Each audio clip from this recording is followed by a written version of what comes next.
রাজধানী ঢাকা ও চট্টগ্রাম মহানগরীতে আইন শৃঙ্খলা পরিস্থিতি স্বাভাবিক রাখতে মোট ১০ প্লাটুন বিজিবি মোতায়েন করা হয়েছে।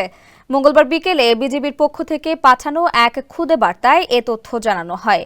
এতে বলা হয়, আইন শৃঙ্খলা পরিস্থিতি স্বাভাবিক রাখতে রাজধানীর শাহবাগ, মৎস্য ভবন ও হোটেল ইন্টারকন্টিনেন্টাল এলাকায় ৪ প্লাটুন বিজিবি মোতায়েন করা হয়েছে। একই কারণে চট্টগ্রাম মহানগরীতে মোতায়েন করা হয়েছে ৬ প্লাটুন বিজিবি।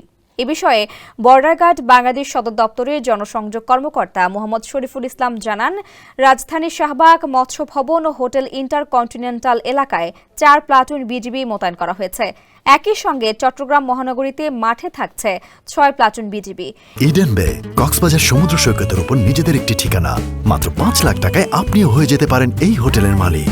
এর আগে সোহরাওয়ার্দী কলেজ এবং কবি নজরুল কলেজের শিক্ষার্থীদের সঙ্গে ড মাহবুবুর রহমান মোল্লা কলেজের শিক্ষার্থীদের সংঘর্ষকে কেন্দ্র করে গতকাল সোমবার রাজধানীর যাত্রাবাড়ি ডেমরা এলাকায় ৬ প্লাটুন বিজিবি মোতায়েন করা হয়।